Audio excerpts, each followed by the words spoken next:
जो संसदीय परंपरा है वो यही सिखाता है कि सदन जितना ही सत्ता पक्ष का है उतना ही विपक्ष का है और बार बार विपक्ष, विशेष रूप से नेता प्रतिपक्ष, जब सदन में आते हैं, अपनी बात रखना चाहते हैं, हर बार कोई नियम दिखाकर उनको अपना जो अधिकार है,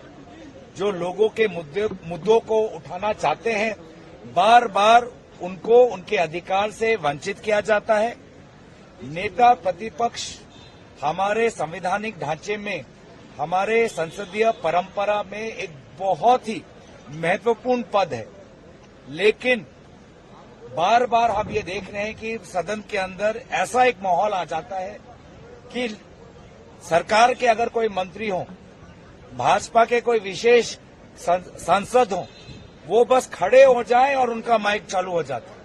वो बस खड़े हो जाएं और उनके लिए सारे नियम, सारे रूल बुक परे कर उनको जो अपनी राजनीतिक रोटी सेकनी है, जो उनको राजनीतिक आरोप लगाना है, उनको बोलने का अवसर मिलता है, खुली छूट मिलती है।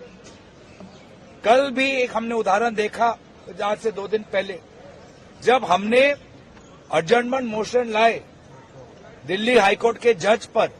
तो हमारा एडजर्नमेंट मोशन नकारा गया और पार्लियामेंट्री अफेयर्स मंत्री जो अपने झूठे आरोप लगाना चाहते थे कर्नाटक के संदर्भ में, उनको बोलने का मौका दिया। एलओपी जब आते हैं, अपने पैर पे खड़े होते हैं, उनको बोलने का अवसर नहीं मिलता।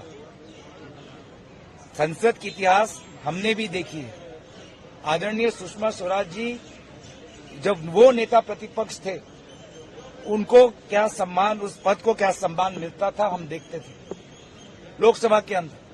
लेकिन आज भी हमने ये देखा कि राहुल गांधी जी नेता प्रतिपक्ष अपनी बात रखने के लिए खड़े हुए और